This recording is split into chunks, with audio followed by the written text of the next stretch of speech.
Hello, Rob from Fountain Pen Journey with a review of what I would consider to be an unusual brand of fountain pen. This is the Hugo Boss Black Notched fountain pen. Now, Hugo Boss, yes, it's a well-known brand name, maker and designer of clothing based in Germany, and German fountain pens I do like. Do I believe that these are made in Germany? No, chances are they're probably made in China. However, I have ended up with a handful of these. Let's focus that. There we go. A handful of these Hugo Boss fountain pens, and I do find that they are understated, a little bit different, not quite what I was expecting, and yeah, I'm not entirely sold on them. So let's talk about this. This is the Hugo Boss Black Notched fountain pen. Comes in this rather unimpressive plastic sleeve with a cardboard insert, and there were a couple of ink cartridges in the barrel. So absolutely nothing fantastic about the packaging. Price, very interesting. Come on, focus. Price, very interesting. Seen these retailing at well over £100, and yet often available for much less. Now, I bought this in a sale a while ago. TK Maxx, yeah, TK Maxx, the sort of retailer purveyor of pseudo tat, based in the UK. I don't know whether they're overseas or not, but strangely they actually sell fountain pens on their website. A couple of years ago I noticed this, and I was a bit tempted because I thought, oh, maybe there's something that I'd buy, but for whatever reason I actually thought, you know what, I don't want to spend any money on a Hugo Boss fountain pen. It just doesn't really appeal to me, even though as a brand I actually quite like Hugo Boss. I don't wear any of their stuff myself. I mean, it's one of those things that I think a few years ago when I was in that sort of life, yes, I would have done, but I'm not. I'm much more practical, and now I'm more combat trousers and polo shirt.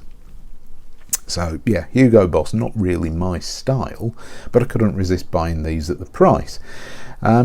So up here on the top we've got Hugo Boss embossed into the flat end cap there. Now, this is a bit like glasses frames.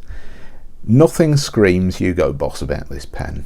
In fact, you'd be hard pressed to really sort of identify it, other than the fact that thankfully they have actually put, there we go, Boss, Hugo Boss, on the cap band and at the top of the cap. And funnily enough, it's not even spaced out because there's a big sort of gap at the back there. So yeah, there you go. There's your indication it's a Hugo Boss fountain pen. Now, this is the Black Notched fountain pen, which is a strange creature because we've got these faceted, almost round but faceted bits on the cap. Nice polished silver clip, which I must admit is incredibly strange in that you open it and there's a resistance and then it sort of goes up. It's a bit strange.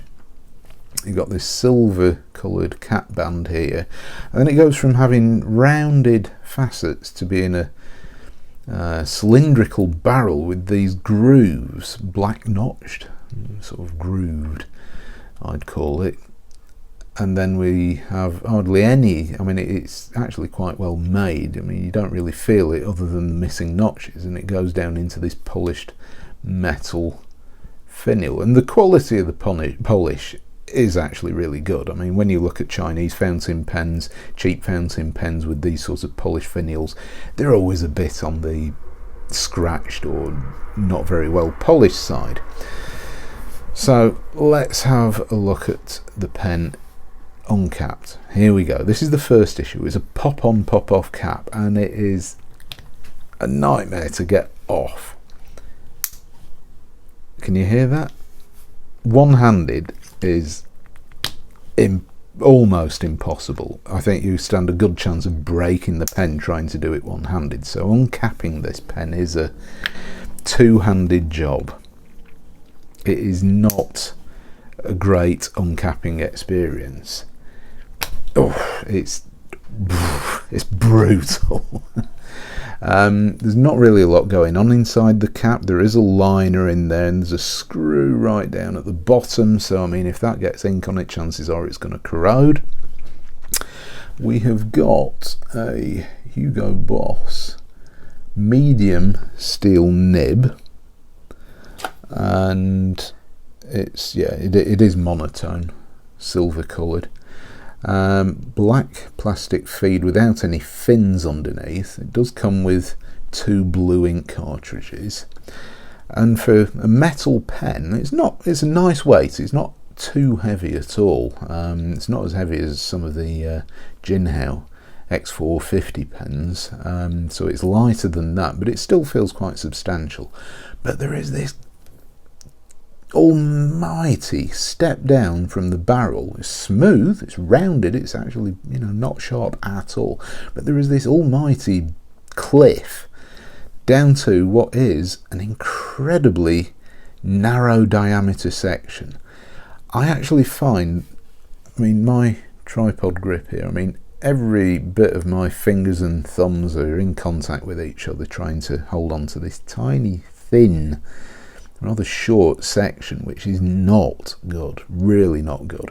The step up, quite honestly, is actually quite pleasurable. It provides you with something reassuring to hold on to, but you shouldn't really be holding it up here because your section's completely out of control there. So it's wow, that is a bad thing. Not good at all. Lengthwise, yeah, very comfortable. It's a good length, nice feeling to it, good weight. Cap hardly posts on there. It's kind of loose and not good. It's gone really back heavy and it's completely unsecure, so it does not post. Let's go down that route. Capping's alright, uncapping not so good. So let's do the writing sample. Let's see what this is like. Obviously, as always, I'm using Rhodia paper to do these because it is a good old standby. One of my dogs has just come in the room.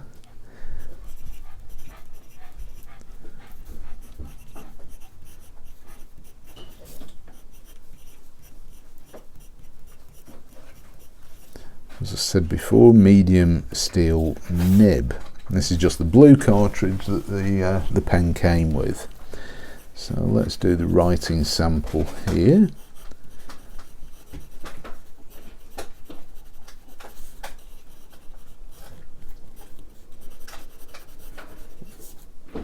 I'm doing this quickly because I'm sure one of my dogs is just about to try and eat some of my pens. Yeah. Thank you.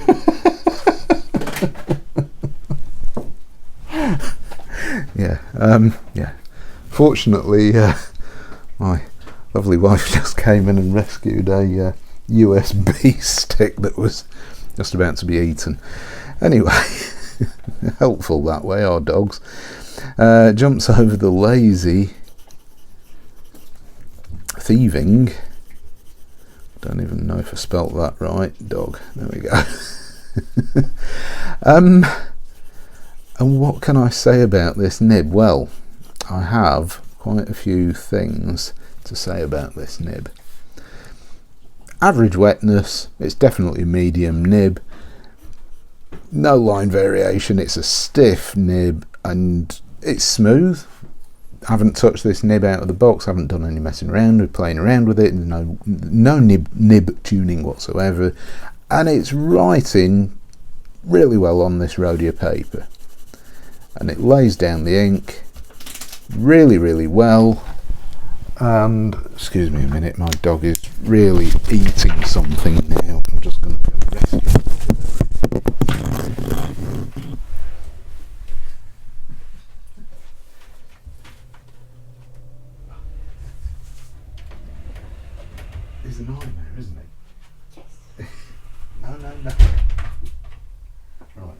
But I'm going now, so it's your responsibility. Thank you. Right. Okay. Let's just quickly pop this on. All I can say is that if it's not bolted down, he'll nick it. So there we go. Thanks for bearing with me on that while I rescue my office. So yeah, this nib works really well on rhodia paper. Reverse writing. A little bit scratchy, not great. It's gone down to an extra fine. I wouldn't. It's not pleasant. It is a bit scratchy. It's not very nice to write with that way. What do I think of the actual nib? Well, on this rhodia paper, this is laying down the ink really well. It's smooth. There is a little hint of feedback, but it's actually really good. This is the best writing experience I have had with this pen. I have written with this pen, this Hugo Boss Black Notched fountain pen, on cheap paper, on Oxford optic paper, and similar sort of papers to that. And quite honestly, it's been skippy, really dry, really skippy, not good. So this is thankfully the best experience I've had. So I'm not going to discount this and say it's a terrible writing pen, because it isn't. It actually writes really well on this rhodia paper, but it will not write very well on other types of paper. Part of it could be the ink. Obviously, you know, talked about this before, the Holy Trinity, pen, ink and paper.